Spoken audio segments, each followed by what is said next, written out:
What's up, everybody? Welcome to Hot Takes with One Up, What Up, and John Smith. What's good? Oh, say what's up to the people. I What's apologize. good? We here.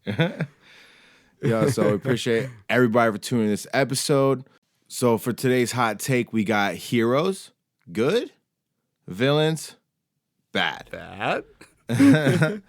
So getting into it, we're just going to break down what we thought of heroes in the show and the villains of the show. And I thought this show was cool. Like, I thought overall this show was good. I thought that the action was great, and I thought that there was a lot of awesome moments, but also some stuff that was disappointing as well. So let's fucking get into that shit, boy. Hey, talk to us. So let's start with the heroes. I mean, the two heroes we got that we're going to talk about is Bucky and Sam. Yeah, and for me, this show encompasses what we want in our heroes in the MCU.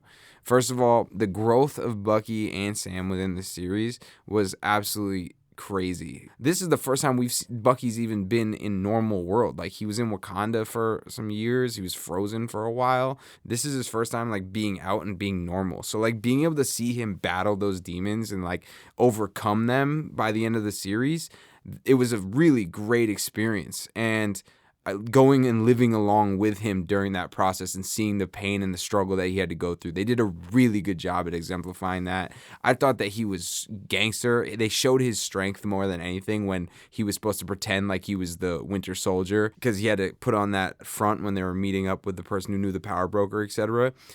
He showed his strength. He was like going in and like destroying people and just throwing people and tossing people, and people couldn't stop him. But then for the rest of the show, he was really pulling his punches when he was in fights. Like, he wasn't trying to hurt anybody.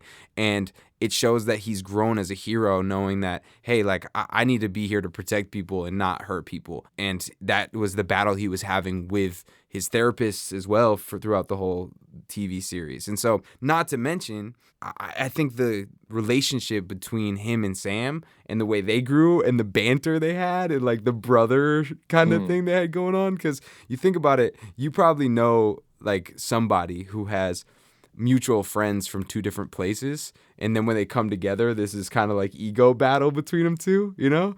And it was really cool to see that exemplified with characters that you love, and then seeing where they came out at the tail end of this as actual friends was just fucking sweet, because I always wanted them to be friends. I thought they were just sick friends, you know, like totally opposite sides of the spectrum. Yeah, but I mean, naturally they should be friends because they're both Captain America's friends from different decades. Yeah, exactly. And I agree with you with like the growth that they show with Bucky and everything, and how he was kind of apprehensive and trying to find his way as a hero instead of more of a villain in the past, and just kind of being more reserved. For me, I always liked Bucky because he just fucked shit up, like as the Winter Soldier. Super cool. And I did think there was reason why he kind of seemed not in true form. And for me watching it, I was like, Bucky should just whoop this motherfucker's ass. Like, right. Why is he not whooping his ass? Bucky? Get your shit together, bro. Like John Walker. I feel like he should have just ripped John Walker's spine out of his body, you know? Like, yeah, like, come on, bro. And Sam becoming Captain America. I mean, let's just jump to the end. Like, it was the most epic shit when he walked in the door with that gangster-ass Wakandan outfit, and he had the wings with the shield, and he was going sick with Bucky that. got for him. Yeah, oh yeah, Bucky got it for him. Exactly. It was like watching Sam be the Captain America.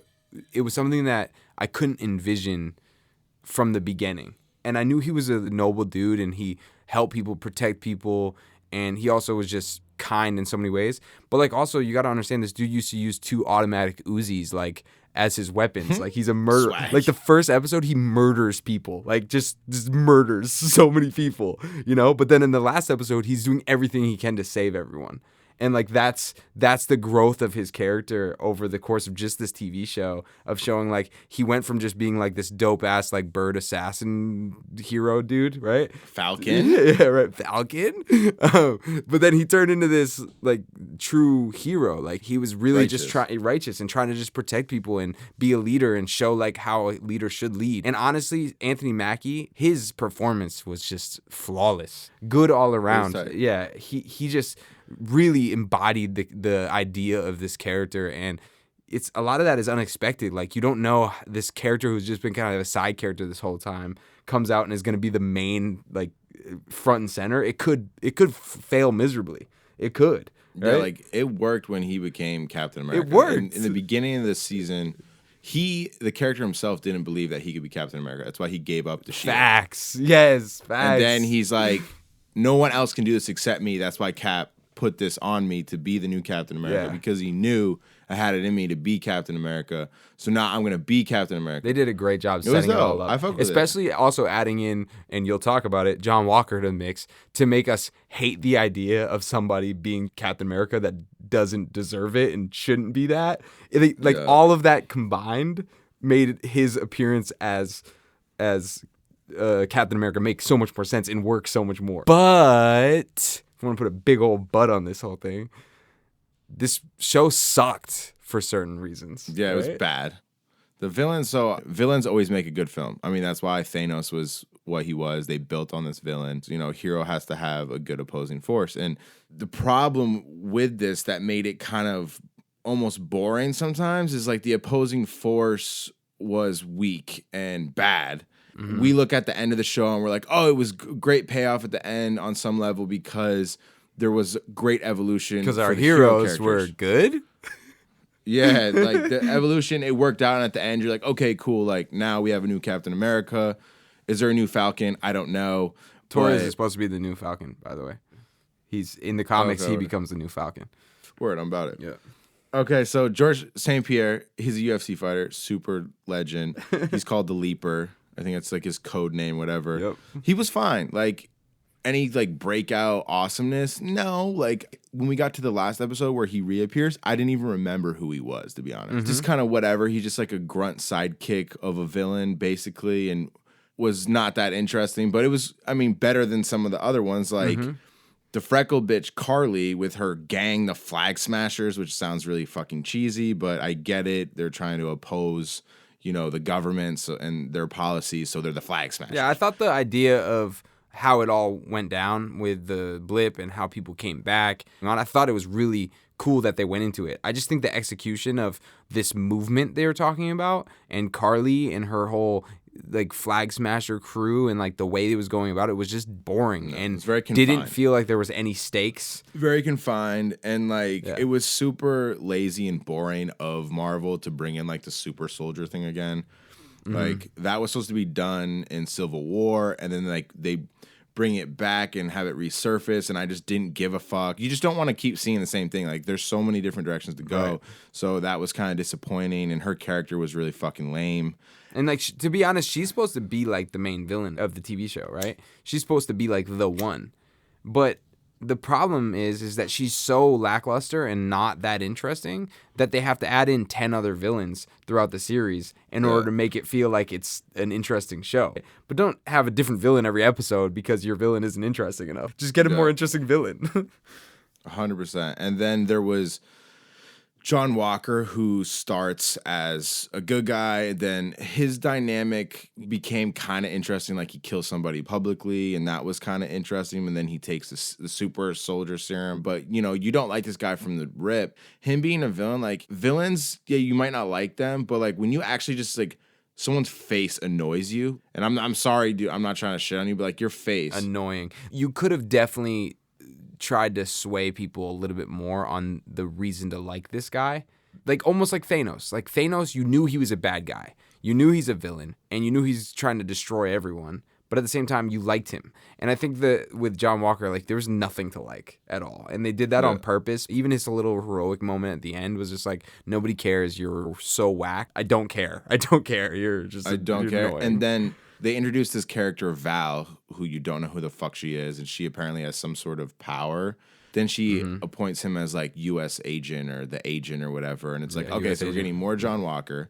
Well, he's they should have killed him. So he's going to be a villain for probably a while because U.S. agent, John Walker is U.S. agent in the comics, and he goes around and kind of is like the dark side of. But his character is so annoying that like I don't even want him around. It would have been a good move to just kill his character off in the series. I would have appreciated that. Yeah. And then it tied back in, you know, the super soldier shit with the power broker. There was like this unveiling of Sharon. Here's the worst one for me. The very worst villain of it all was Sharon, the power broker. Yeah, she used to be a SHIELD agent, and now she's a hustler, which is just like, I never thought she was cool. And then like to have her be important in this, she had the bonus scene at the end with like her making a phone call to get reinstated. It was so like bad, dude. It's like I watched it and I just cringed. Like literally, it was so cringy. I was like, ugh. They're playing it safe. They're doing cop outs like this. In WandaVision, they did the same thing. There was no big villain. It was just Agatha. Like the Power Broker in the comics, it's a guy. Like it's not Sharon. You know, it's not Sharon Carter, the Shield agent. So it's like they're just doing this as like a convenience. And it's like, don't tell us that it's the Power Broker and then give us Sharon. Like that doesn't. It was a shitty dynamic, and I didn't love it, and it just was like one of those things I saw on the show. I just this isn't doing much for me, and I thought the best villain that they had set up, Baron Zemo, I think. Zemo, yeah. There's a reason why they need him. He's like a necessary evil, and I fuck with that. And he's like one of the only two villains to kind of defeat the Avengers, Thanos and Zemo. And Zemo doesn't have powers and he's like anti-superpower. And honestly, his performance was good. Like the actor's performance, fantastic. Yeah, he was the best villain. Like I liked how he just murked a bitch. Like that scientist, he just murked. He was just trying to kill anybody that had any affiliation with the super soldier shit. I love how he stomped the super soldier serum instead of like pick it up and use it or something stupid. Like no, like he stuck true to his character. Yeah, he's like, fuck this, I'm murking this motherfucker and murking like, shit. It was just super fire. Yeah, no, I appreciate that because I didn't like the super soldier shit either. He's like, no, this shit needs to be stomped out, and I'm like, word. But that aside, like I liked his motive and his character, but there was a point where like he had this purple mask that I thought was dope that he put on for one scene and looked dope, and I just didn't understand what that was. And then like his character was the coolest for a villain, and they were working with him. I love when villains and heroes have to work together, kind of like Spider-Man and Venom sometimes. Right. And it just is kind of like, it was a bummer because I thought they brought him in like episode 3 or something. I was like, oh, this is going in a good direction. And then by the next episode, it was like, okay, you wrap that up and we're back to the freckled bitch. And it was kind of lame. So all in all, the villain situation just wasn't. But it just goes back to what I was saying. Like they couldn't decide which one was the villain or not. Yeah. Carly, I guess, was the main villain, but she didn't feel like it. So who is really the bad guy here? And none of them feel like the stakes are high. That's like the main thing. That's why the villains are so bad. I agree. And I guess that's this hot take, everybody. Yeah. And do us a favor. If you like what we were talking about, if you hate what we were talking about, whatever the case is, drop into the comments and tell us what your opinion was. And make sure you just let me know if you think our opinions was trash or if it was good. You know, like we want to know. We want to know your opinion. Also, let us know if there's other content you want us to put out. Please put in the comments. We'll go and look in there and we'll do more content that you guys want us to do. Drop a like on the video. Don't forget to hit the subscribe button with the little bell. Ding, ding, ding. So you know when we drop and shit. Oh, yeah. But yeah, that's Hot Takes with One Up, What Up, and John Smith. We'll catch y'all next time. Hope everything's good with you. Thanks for watching.